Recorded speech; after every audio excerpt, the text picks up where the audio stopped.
I can actually make the immediate reaction. It's a really stupid argument. Think about it, Frederick. Do you honestly think that I read something much longer than other people? Let me actually show you. 진짜 빨리 읽어요. 아까 그냥 지나가면서 이거 다 읽었어요. Let me actually demonstrate it to you. I don't really need to near me metro area. I saw it.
This is all about the ideological battle. Tell the truth, both the sides are insisting they were actually achieving their victory just symbolically. Because Andrew Cuomo was really the target by two different religious groups in Brooklyn. The Brooklyn-based Orthodox Jewish community, as well as the Brooklyn Diocese Catholic. Those two different parts were plaintiffs who filed a lawsuit against New York State, technically Albany, because they felt that their communities were suppressed because religious rights were denied in the face of a COVID management. Then their First Amendment guaranteed religious rights were completely eviscerated with a massive knife. That's how they felt. This offers a very interesting argument because, in the first place, Brooklyn is no longer part of the red zone. In the greater New York area, there is a categorization system dissecting the different zones based upon the severity of the coronavirus outbreaks.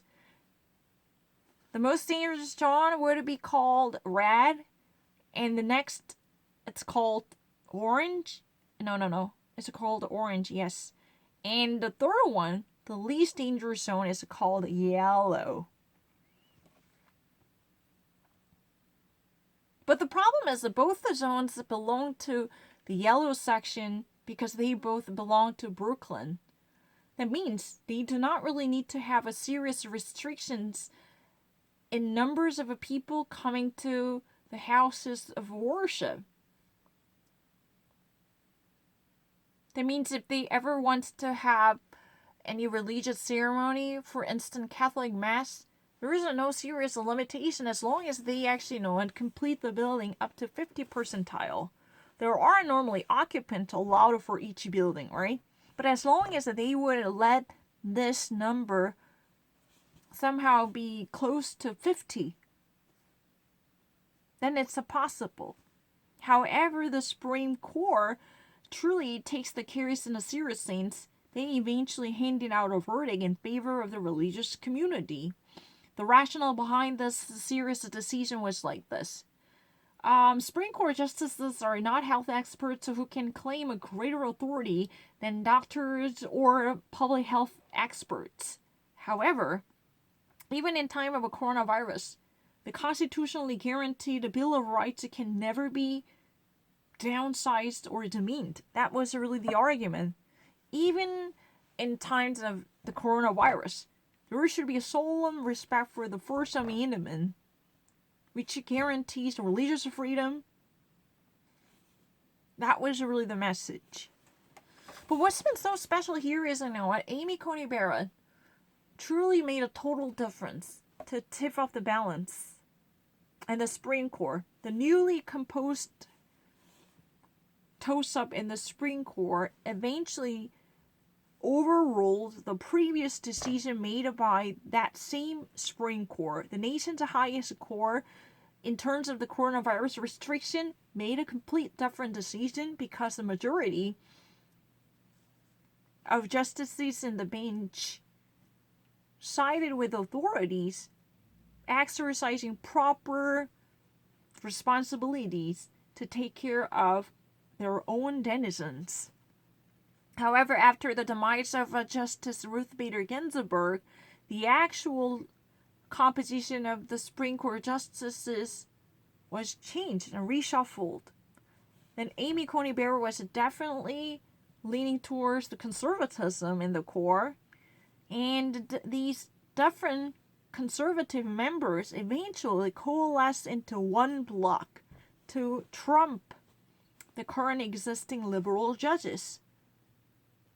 So those numbers are Amy Coney Barrett and Brett Kavanaugh, Neil Gorsuch, and Clarence Thomas, and Samuel Alito. Three of them, Brett Kavanaugh, Amy Coney Barrett, Neil Gorsuch, they are all Donald Trump appointees. They're very loyal Republicans. And Clarence Thomas was picked out by President Reagan. Am I getting it correct? Was that President Bush or Reagan? I think it's Reagan. I'm not really so sure. Why have I actually mentioned it? But Samuel Alito is a President George W. Bush for sure. Was that? Oh no, I think. No, let me think about it. Because you cannot actually forget that Anita Hill. Anita Hill.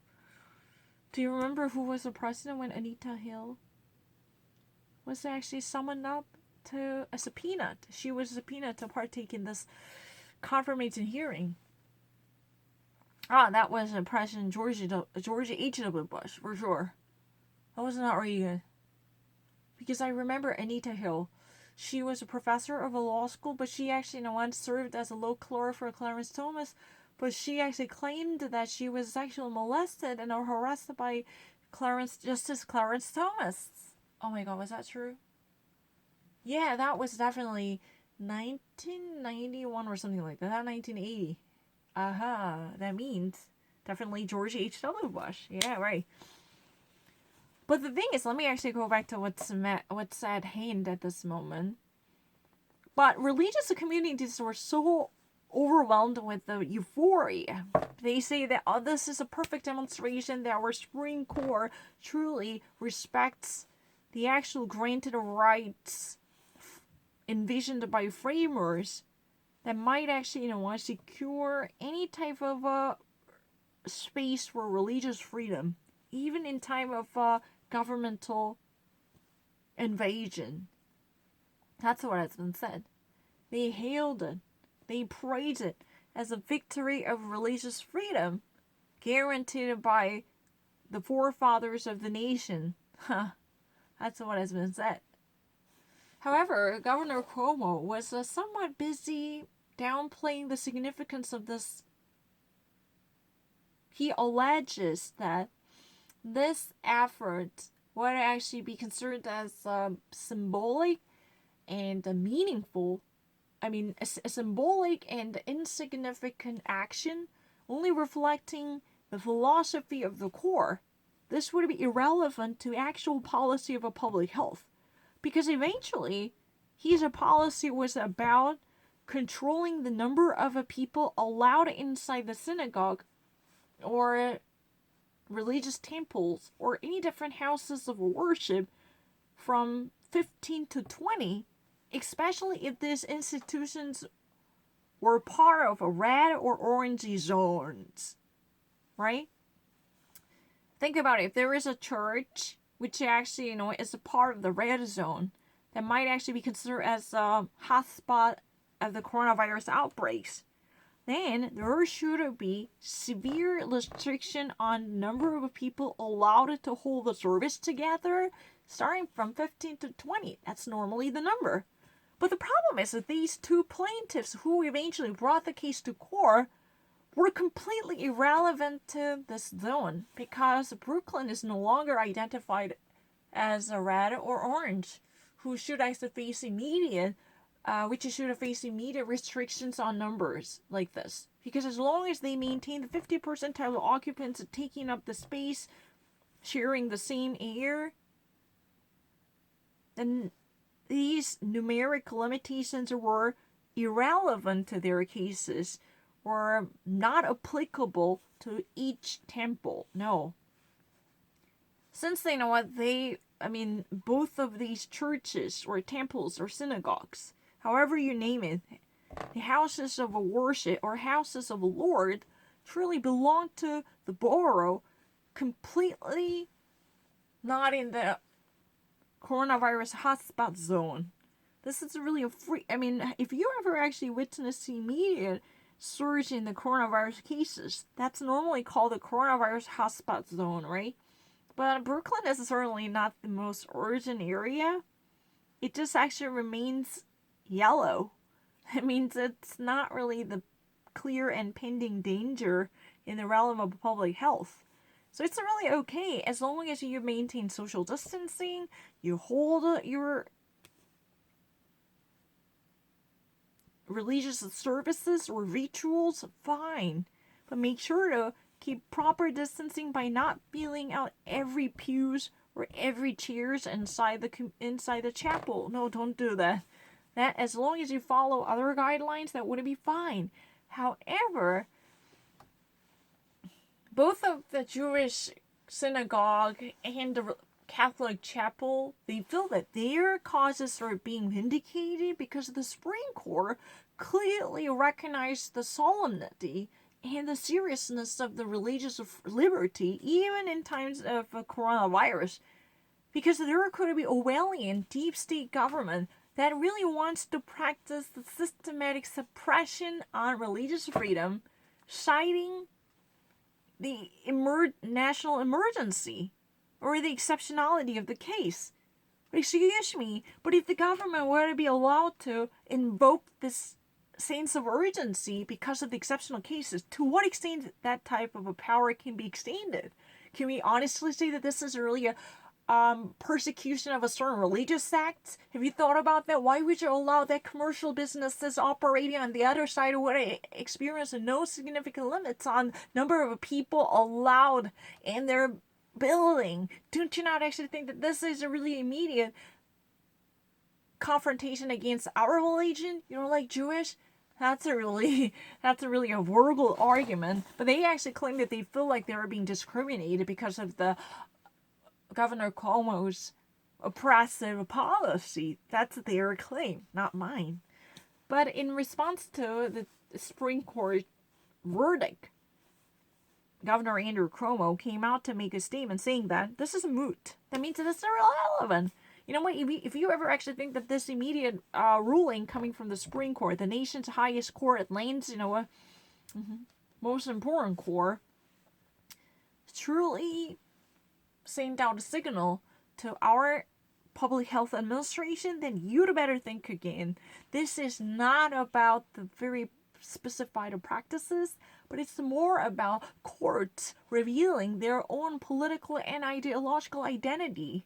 It's about their philosophy, how they think about the religious values and the liberty in our society. But that's not going to change our execution of an implementation of coronavirus guidelines. No, because we're going to actually do whatever it takes to minimize the number of the coronavirus outbreaks. In that way, we can actually better serve people living in our state. That's really the end of the story, period. That's the viewpoint of Andrew Cuomo. It's really funny, right? But the thing is, he is really, from the New York Post perspective, there's the Democrats, very powerful liberals who've been normally dominating the New York powerhouse. They somehow really try their very best to understate the significance of today's verdict. This is at best a philosophical manifestation coming from the nation's highest core, but it's not going to exercise its immediate influence on our policy, because anyway, those two reasons are already beside the point of the most dangerous zone. They are not even classified or categorized as the most urgent zones, like red. They never actually be tainted as red or orange. Yeah, and this synagogue and the church, they actually belong to the yellow zone, the least dangerous zone. Think about it. This is really beside the point. This is really off the chart. But it was actually done in a symbolic sense. That's what Andrew Cuomo said. Both sides are really busy reading much into today's verdict, saying that, hey, you know what, from the religious community, hey, and did you actually see that? Because, our nation's, the beacon of justice truly puts enormous emphasis on the framers' reverence for religious freedom. Because those are the people who just run away from the religious persecution. They actually decide to conduct their pilgrims in search of new paradise where religious freedom can be guaranteed. That was the very notion underlying the Constitution, and the nation's highest core truly recognizes the value attached to the First Amendment, no matter how urgent the current pandemic crisis is. The core truly monitors the overexpansion of the executive branch, even at a local level. Kudos to amazing work done by the Supreme Court. That was really the sentiment. But on the other side, especially the administrators or Democrats are really busy. Or city municipal officials or state governments who are normally actually busy, who are normally preoccupied with controlling the number of coronavirus, they say that, hey, you know what, this would never actually seriously affect the immediate imposition of penalties or restrictions. Think about it. These two entities are not even situated in the battleground, the most severe battleground of coronavirus. They're a little bit off the track, off the rails. That means, maybe the Supreme Court just really wants to give a green light in as much a symbolic sense. This would probably reflect their firm, unswerving belief in religious freedom as a founding idea of the Constitution, but they knew that all too well. This would not immediately change the direction of the public policy in the state of New York. It's very easy. Yeah, I just read it. The moot means here irrelevant. It's completely unnecessary, totally unrelated. 그런 뜻이에요. 그냥 알아요.